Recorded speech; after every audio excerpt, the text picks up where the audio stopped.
So I would like to thank you for giving me this opportunity to talk about using mixed method to evaluate interventions. This is a topic that is becoming of very much interest, as evidenced by the sheer number of studies that have been using mixed method, or they call them qualitative methods within a randomized controlled trial. Designed to evaluate an intervention. Just as an example of how much the increase or the rise in the number of studies that have used qualitative methods is Lowen and his colleague in 2009. They reviewed about 100 randomly selected trials, and of those, 30 had some qualitative work associated with them. Why is this increase and then an interest in using qualitative methods along with quantitative ones in the evaluation of interventions?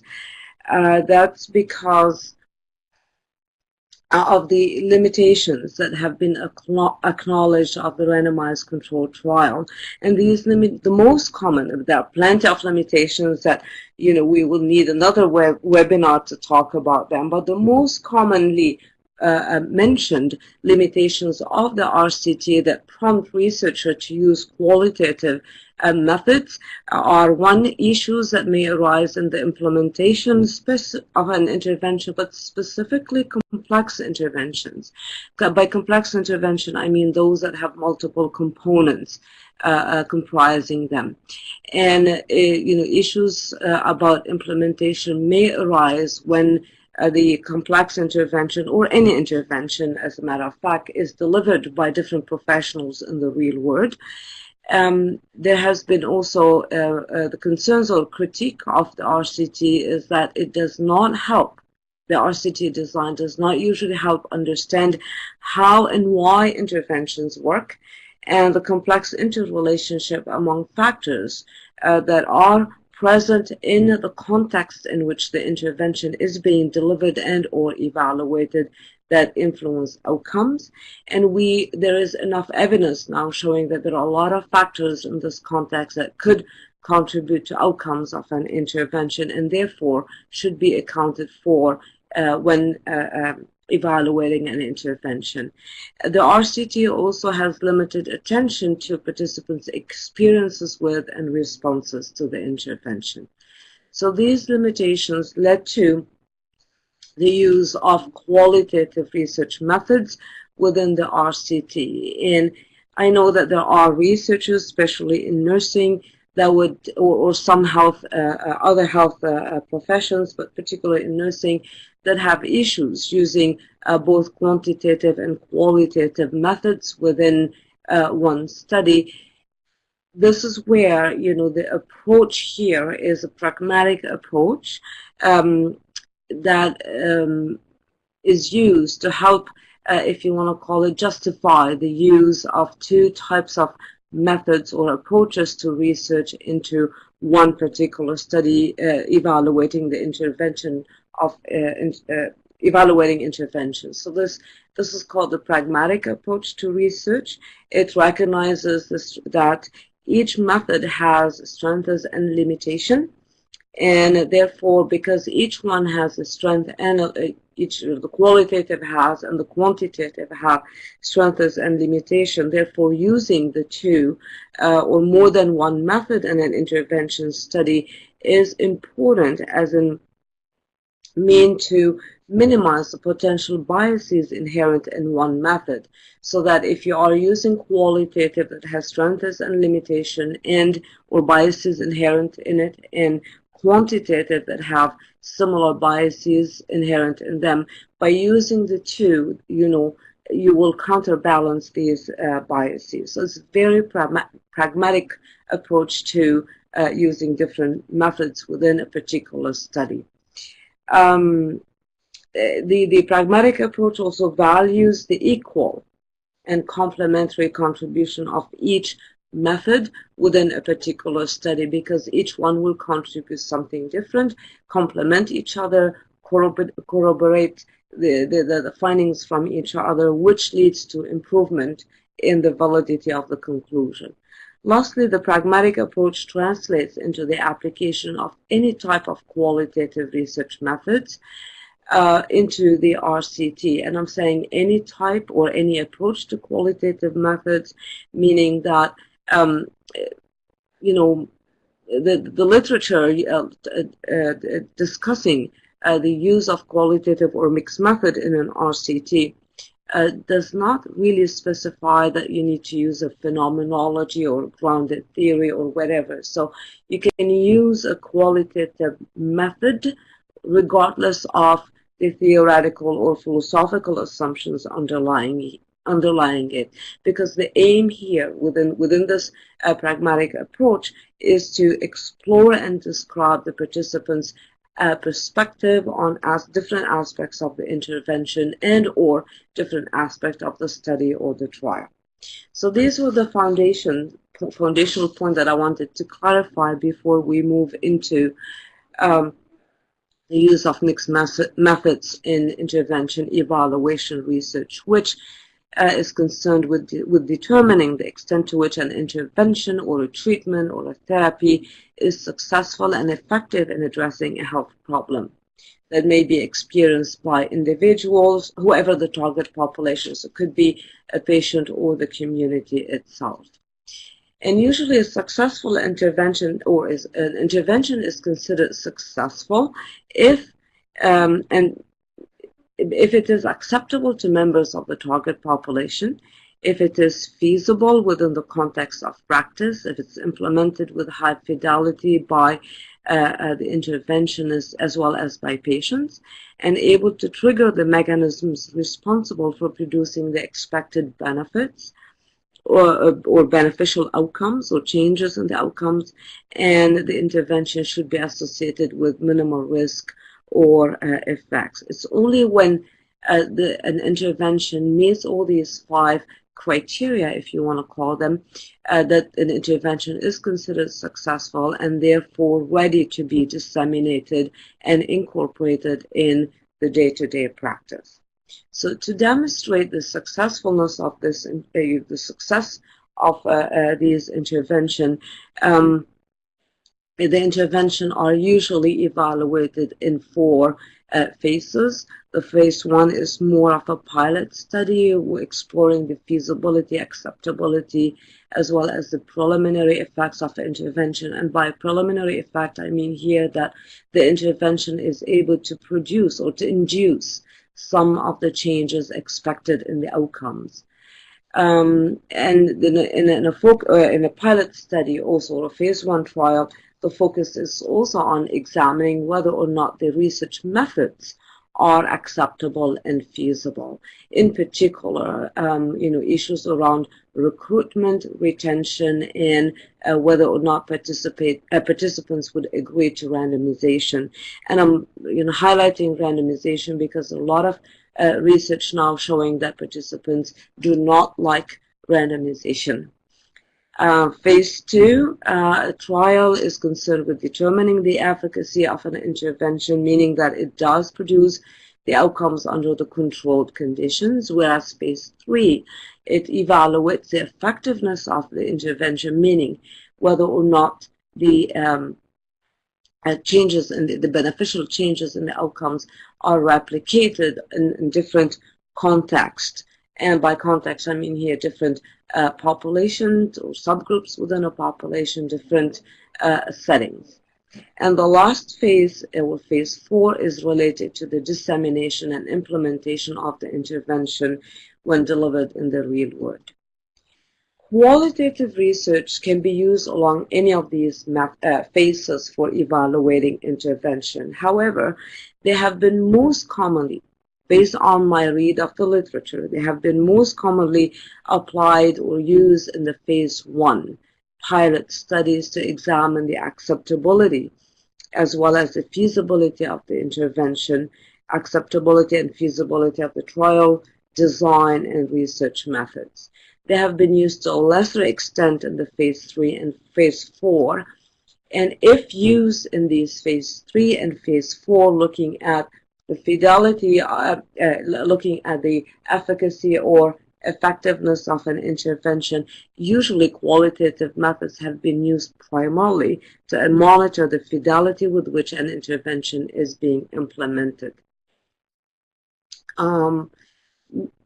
We do not know the exact reason for why qualitative research methods are used more in phase 1, but what has been suggested in the literature is that with these qualitative research methods, there's more flexibility in what can be done with them, how to implement them, and how to use them. And they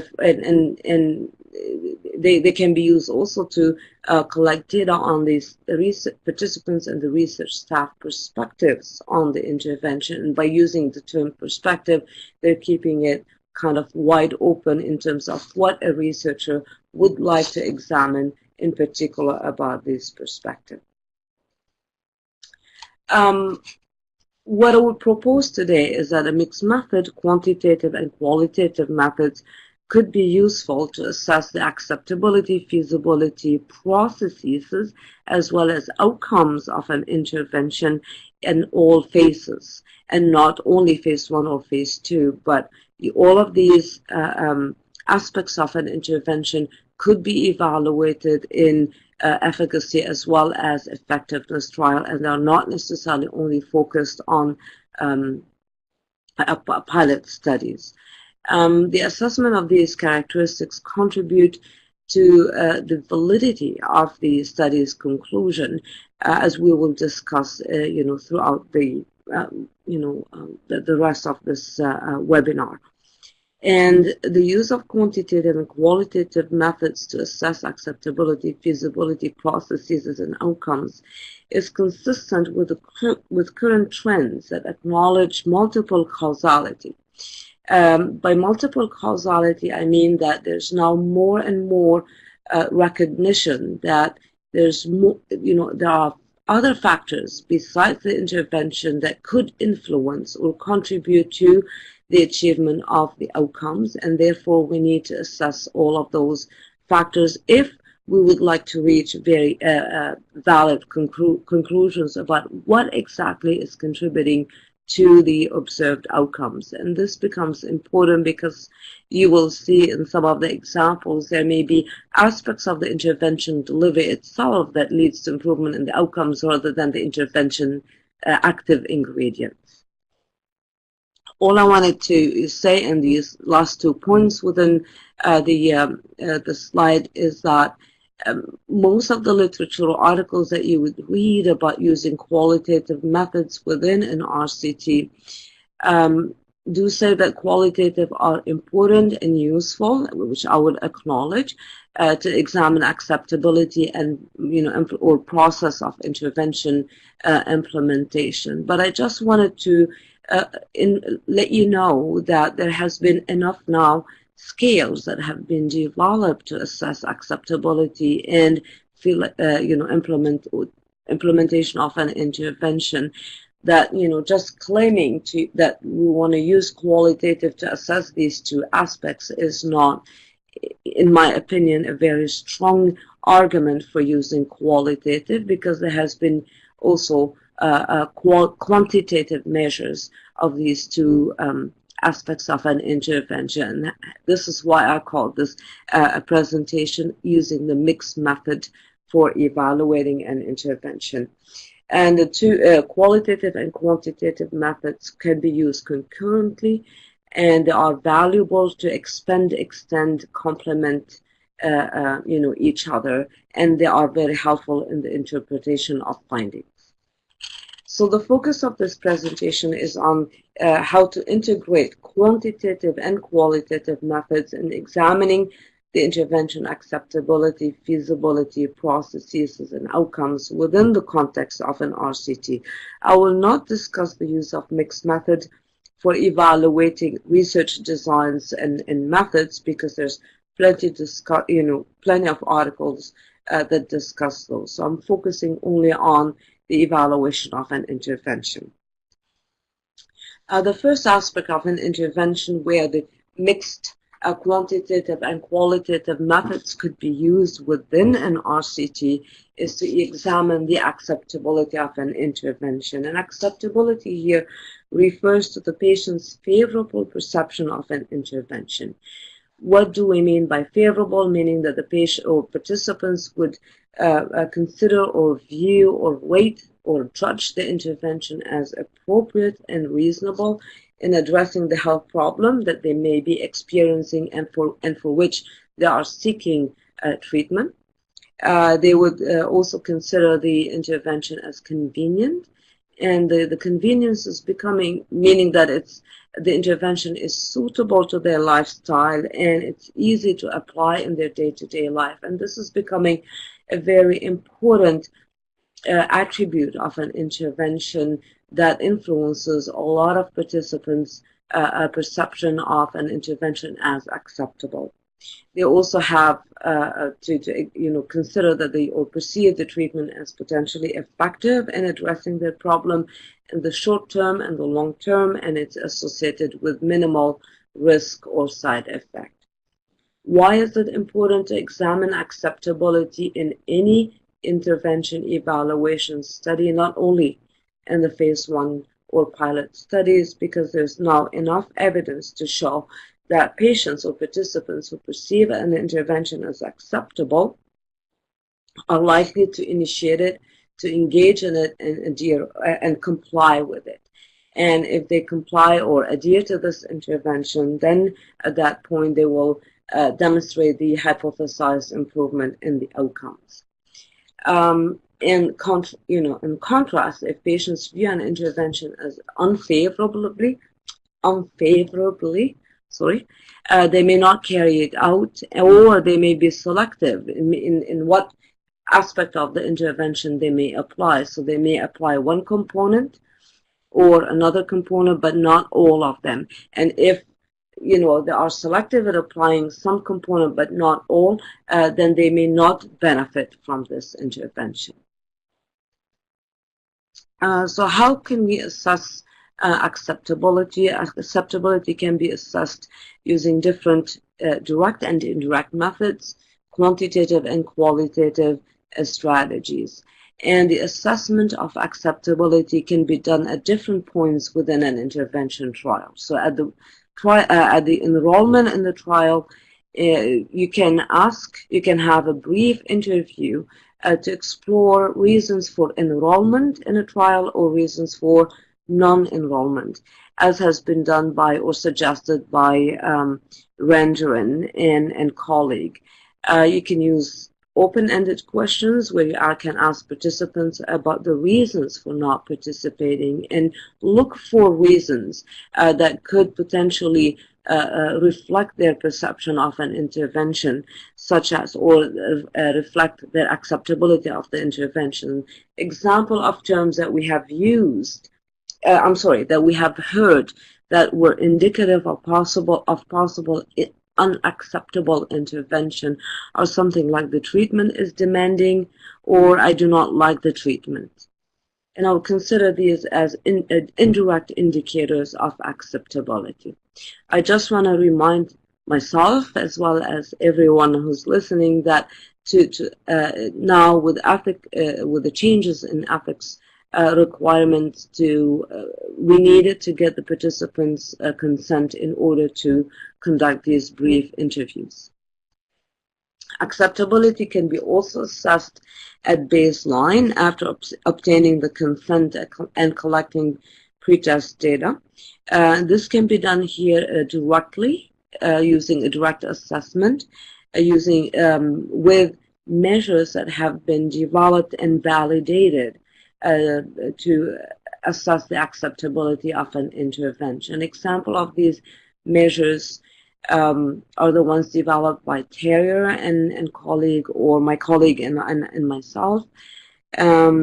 These measures usually, what do they do is you provide a brief description of the intervention, and it is important at baseline to provide a brief description of the intervention so that participants would get a sense of what the intervention is all about.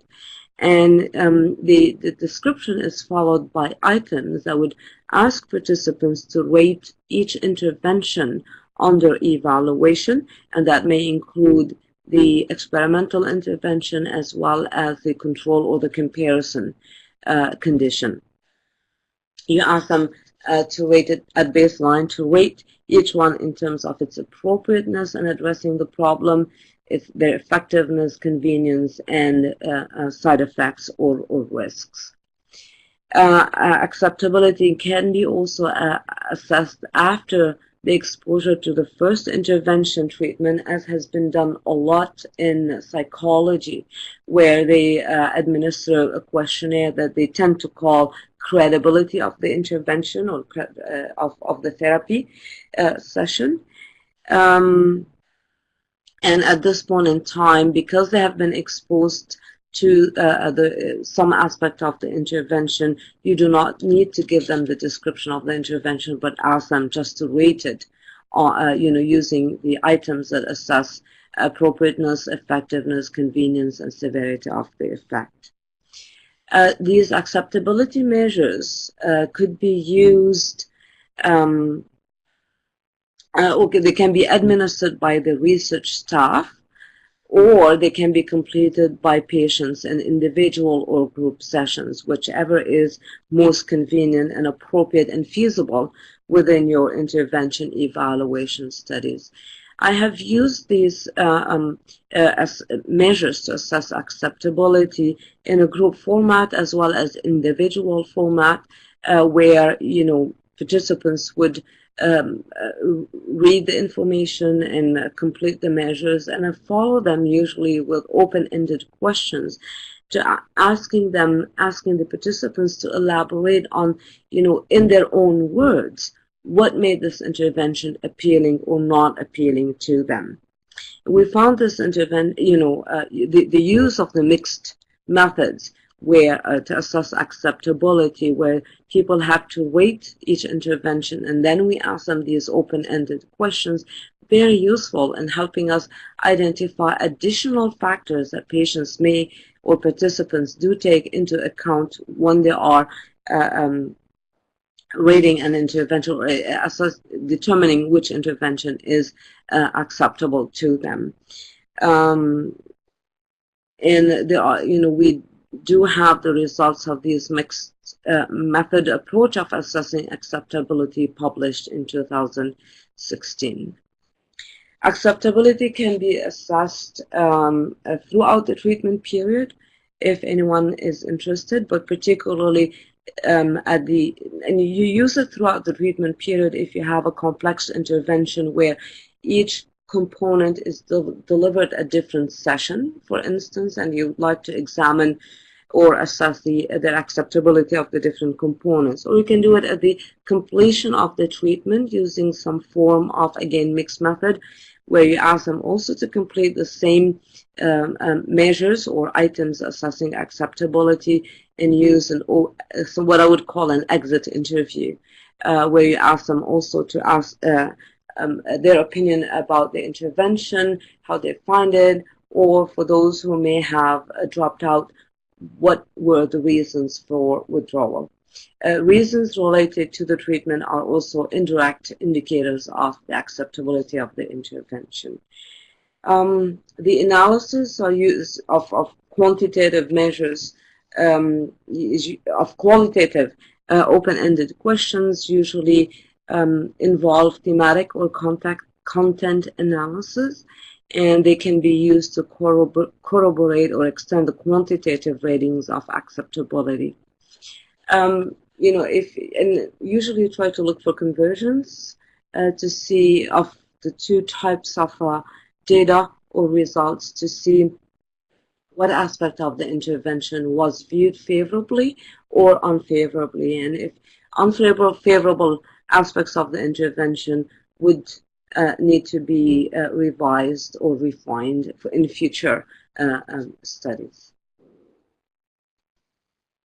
The second aspect to be evaluated in an intervention study using mixed method is the feasibility of an intervention, which has to do with the practicality or the logistics of delivering the intervention. And why do we have to examine feasibility even in an efficacy trial? because any challenges, any issues with the feasibility of delivering the intervention could potentially lead to or reduce the motivation of the participant as well as the therapist in delivering the intervention. And if they're not quite motivated in delivering the intervention or in receiving the intervention because of all these challenges, then this would lead to issues of fidelity with intervention delivery as well as the the outcome achievement. So what kind of challenges or practical challenges can be faced in an intervention study? Some of these challenges are related to the adequacy of the human and the material resources that are required for providing the intervention. And an example, a brief example here is an article that I was just reading evaluating an intervention that was delivered through an application, an app that people can download on their cell phone. And they reported that 80% of the participants experienced problems with the application. So that's an example of a challenge that in that case that I read, fortunately did not affect the enthusiasm of participants, but there's some participants could be offended or may not like the fact that they have to experience all these challenges over time. The challenges also may interfere with the proper and smooth or delivery of the intervention, which, as I mentioned, could affect the enthusiasm for the intervention by the interventionists and the patients. How do we assess the feasibility or the adequacy of human resources? This is where we need to focus on the interventionist, especially in particular the training of the interventionist, and determine whether or not it was helpful. So evaluating the helpfulness of the training could be done formally upon completion of all the training sessions using quantitative rating as well as qualitative open-ended questions. The quantitative ratings here, unfortunately, I could not find anywhere in the literature a kind of a measure that has been used to evaluate the training of all or different types of interventions. So this is where the researcher will have to develop their own items for assessing the perceived helpfulness of the training.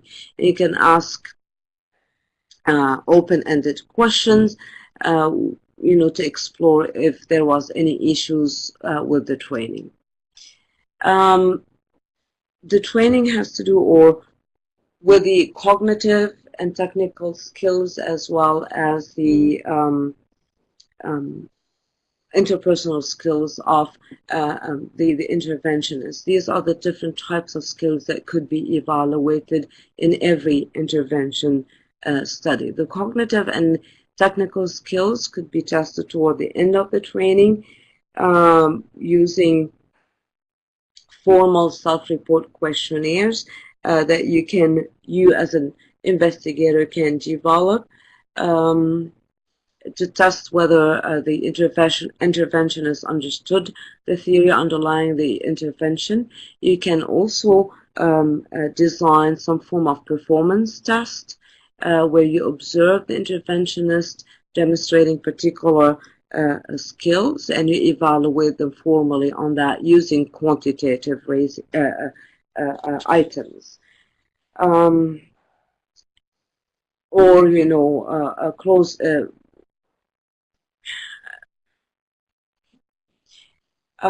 The interpersonal skills of the interventionist could be evaluated or examined during or upon completion of the intervention implementation, and this is usually done formally by having participants complete a measure of therapeutic alliance or therapeutic relationship.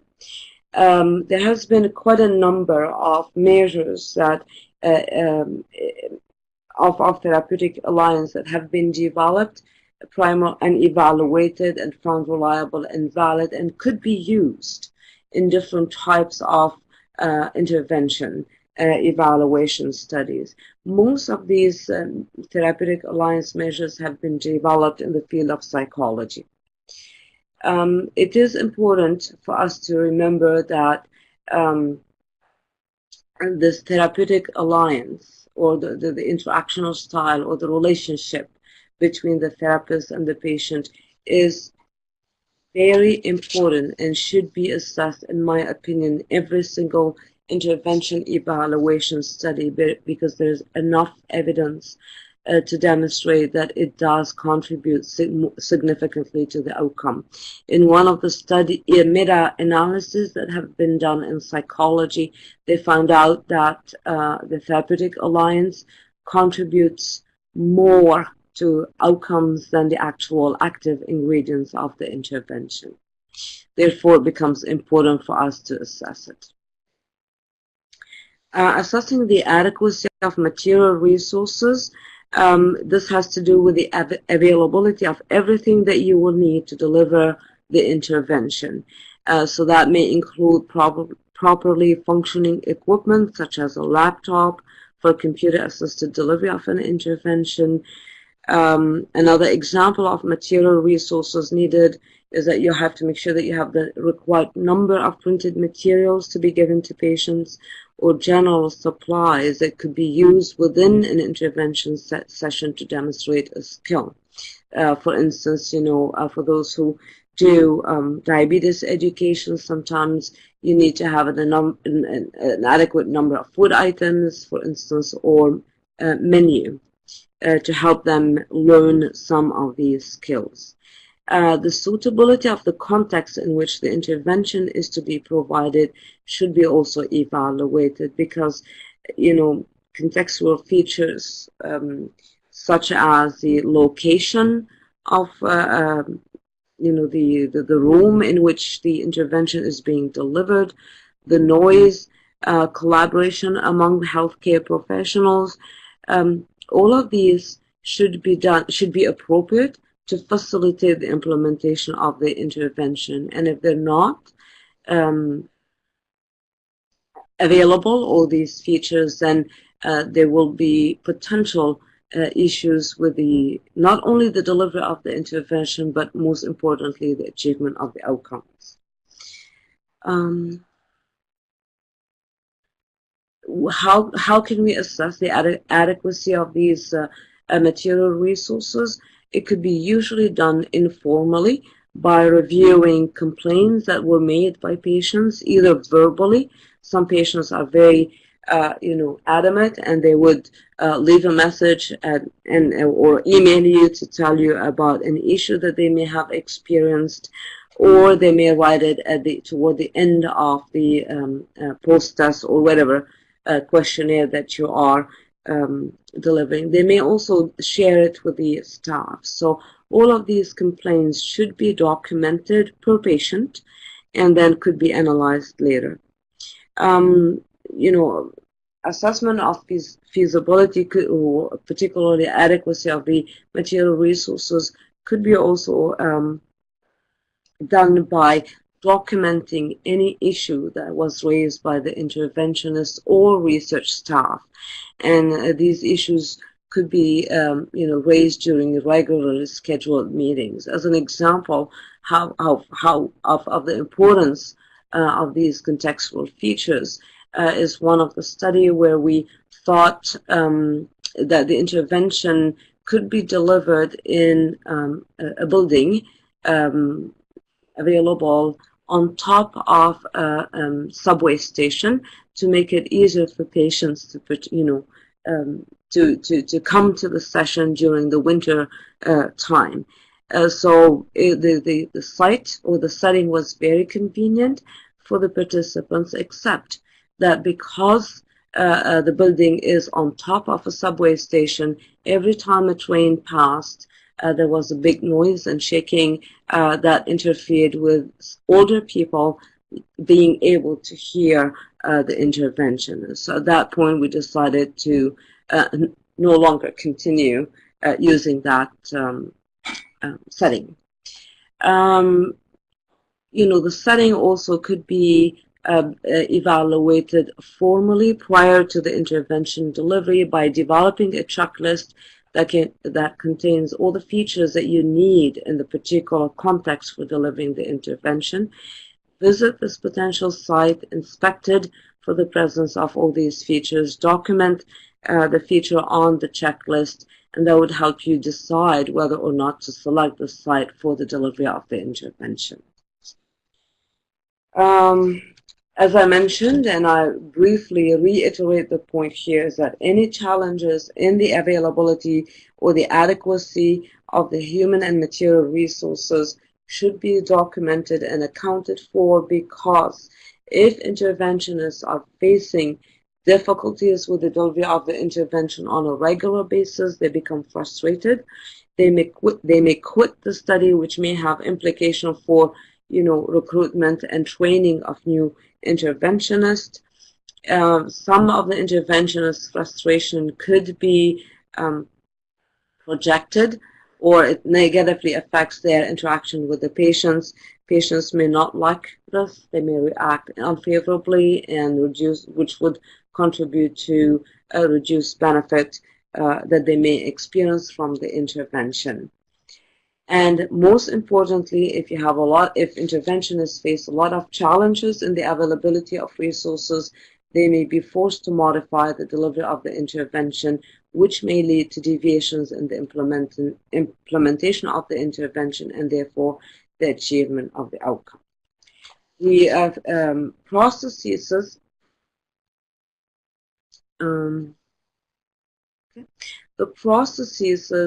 also should of the intervention or intervention processes should be evaluated in any intervention study, any randomized controlled trial, whether or not you have a qualitative or mixed methods with it, because it will have a lot of implication for the fidelity of intervention implementation and therefore the outcomes. So the process evaluation involves the evaluation of the fidelity with which an intervention is implemented, as well as the mechanism that is triggered by the implementation of the intervention and is responsible for the effects of the intervention on the outcome.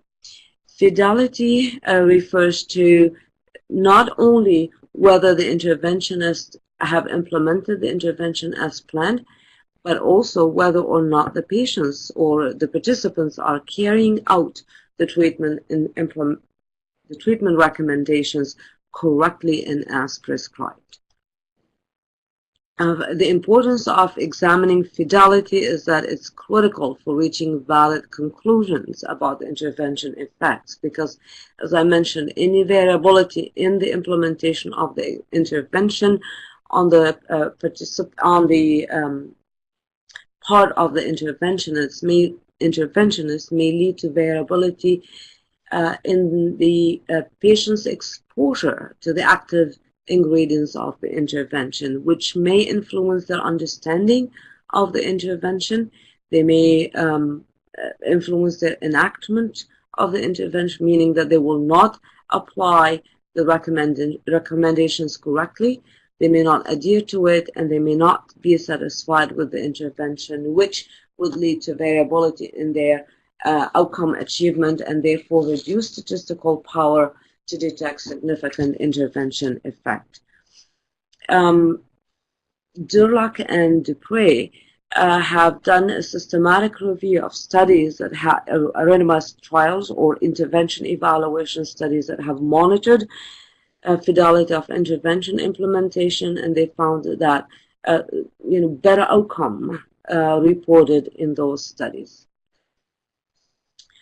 Now, how can we assess fidelity from a quantitative perspective? It can be done by developing a checklist that contains all the items or activities or behaviors that should be performed by the interventionist when delivering every single session of the intervention.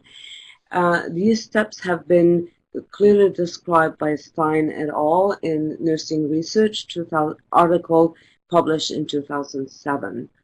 And for each item, you can rate whether, the activity has been performed or not performed, and the frequency with which it was performed, or the quality of the performance. You decide on what it is that you want to evaluate the performance of these activities or behavior. Most frequently, it's the occurrence of these behavior that is reported. The checklist can be reported by research staff, or the interventionists themselves.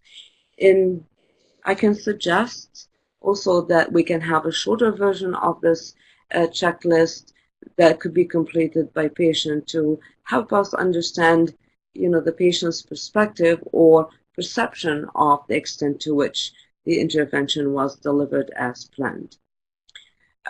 Qualitatively, the fidelity can be assessed using, different formats here. One of these qualitative ways of collecting data on fidelity is, to have an unstructured observation done of the delivery of each intervention session. In addition, and this is where the qualitative component becomes very important to add, is or to incorporate in the evaluation, is to look for possible factors that have hindered or facilitated the delivery of the intervention.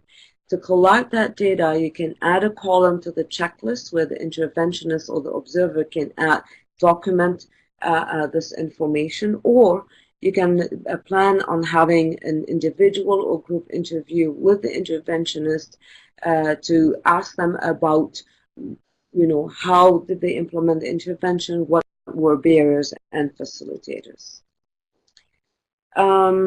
Similar kind of quantitative and qualitative methods or strategies could be used to assess adherence of the patients to the treatment.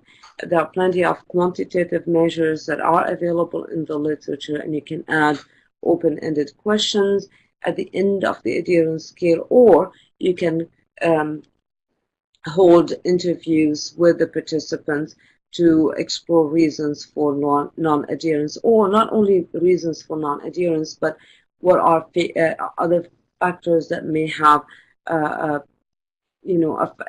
led them or contributed or helped them in applying the intervention recommendations.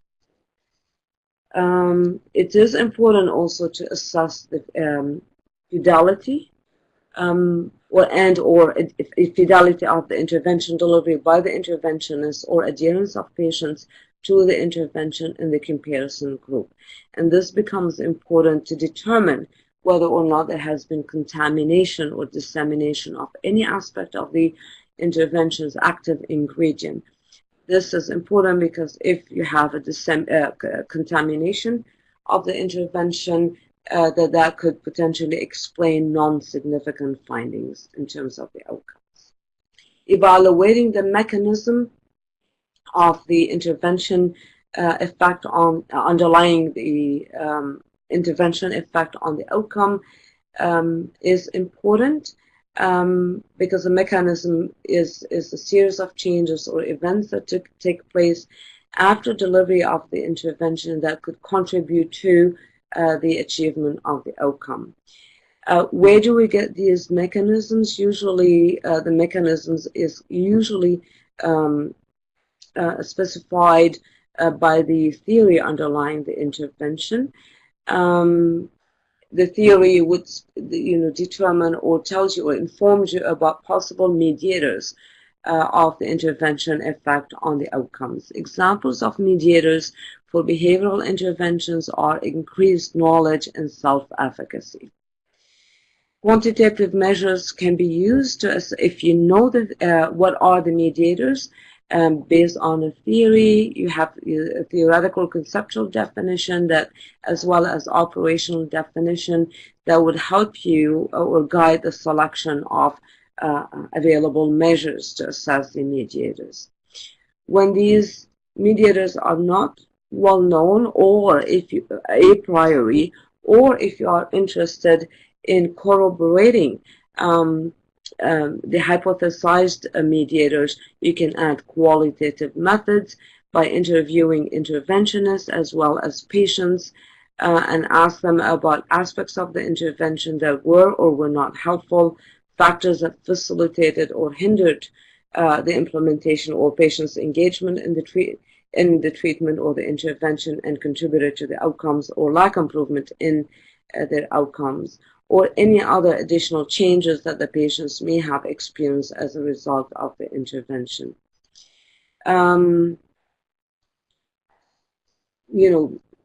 These qualitative data could be analyzed thematically or using content analysis, and they will help you to determine what contributed to the outcomes. Because it becomes important. I was just reading an article where the researchers conducted a similar kind of interview toward the end of the study to ask them, in their perspective, using qualitative methods, what contributed to their improvement. Especially that the quantitative data analysis have demonstrated that people or participants in the comparison group have demonstrated improvement. And by conducting these qualitative interviews with participants in both the experimental and the comparison group, they found out that asking the patients to monitor their symptoms made the difference, and led people in the comparison group to act on their symptoms, and therefore explained why they demonstrated the improvement. Using mixed method is also now being recommended to not only develop and evaluate the content of outcome measures that will be used in a trial, but also to identify possible unintended outcomes. And I have in this slide two authors that have given more information on how you can use structured or I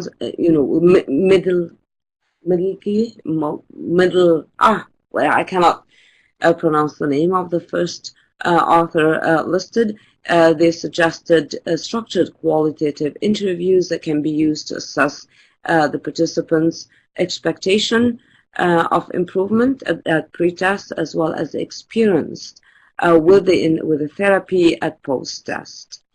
O'Caffein and colleagues have recognized the value of qualitative research in identifying unintended outcomes, meaning these are changes that would occur in the patient's or the participant's condition that has not been hypothesized a priori, but has been experienced. And this is very important because it does help you identify potentially positive or favorable benefits to your intervention that you may not be aware of. How can you do that?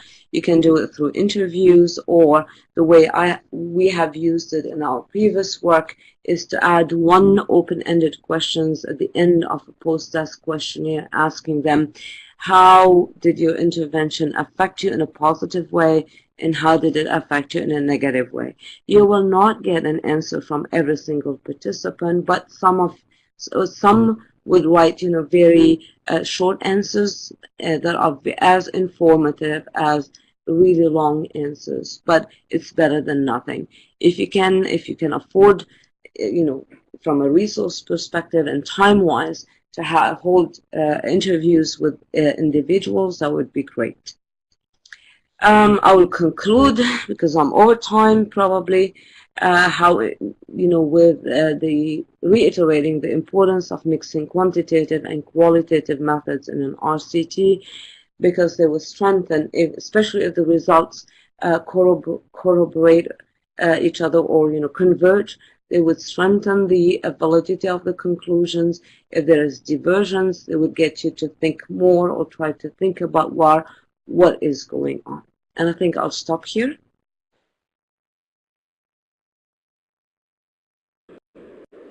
Thank you very, very much, Souraya. That was a very interesting and a wealth of information.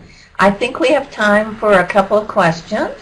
Does anybody have a question? You can put it in the chat, and I'll just read it, or if you have a microphone and want to put up your hand.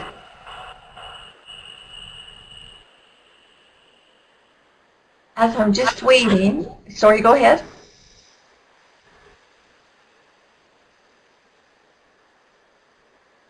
Someone have a question?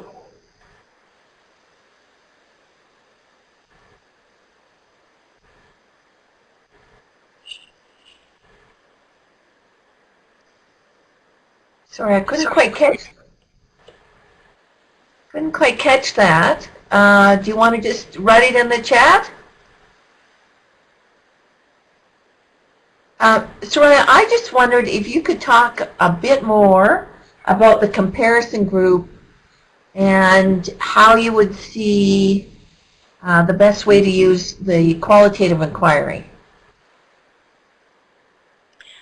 It depends on your intervention and what it is, what is the intervention and what are the components, the active ingredients of the intervention as well as the non-specific elements, because a lot of the comparison conditions may involve, or particularly those that have been designed around structured placebo, you may deliver the non-specific elements to them to make the a placebo, for instance, comparable, or the comparison treatment comparable to your intervention delivery. But these non-specific elements could potentially lead to improvement in the outcomes. So it would be interesting or important then to interview, for instance, or ask these open-ended questions about what they thought about the intervention or the treatment group or the group to which they have been assigned. Did it affect them in any way, and how did it affect? Did I answer your question, Wendy? Yes, that's very helpful. Diana's got a question. She said, I noticed that Dr. Sidani mentioned open-ended questions. Does she have experience with observations or mystery clients to collect qualitative data? Personally, I have not. Personally, I have not used unstructured observational qualitative methods in my own research. But there may be where this has been used a lot is in program evaluation, especially evaluating complex programs delivered in the real world. You want to know how therapists, interventionists, or healthcare providers are implementing the program. And if the program is too complex, or you're not quite sure exactly what the program is all about, as may be the case sometimes in a lot of these publicly funded or programs, you can send your research staff to do observation and see. So that would be something like what has been done in the work to evaluate the nurses' work.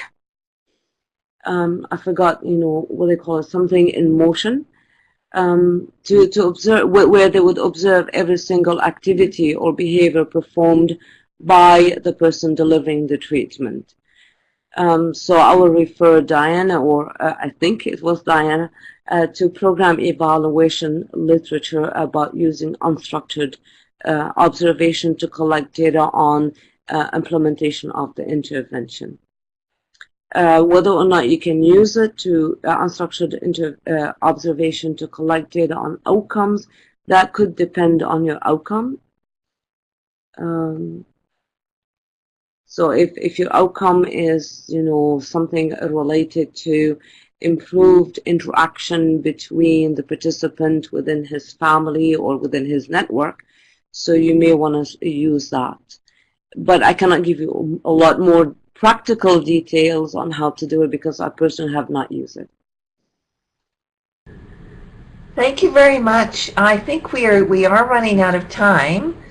I just wanted to mention to everyone that the webinar has been recorded, and the recording and the slides will all be on the IIQM website where you registered and found out about this. And I want to thank again very much Dr. Souraya Sidani for sharing your wonderful expertise.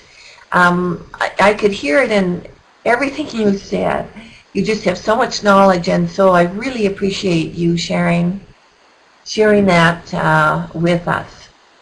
So thank you, and all the best to everybody, and thank you so much for attending today. Thank you.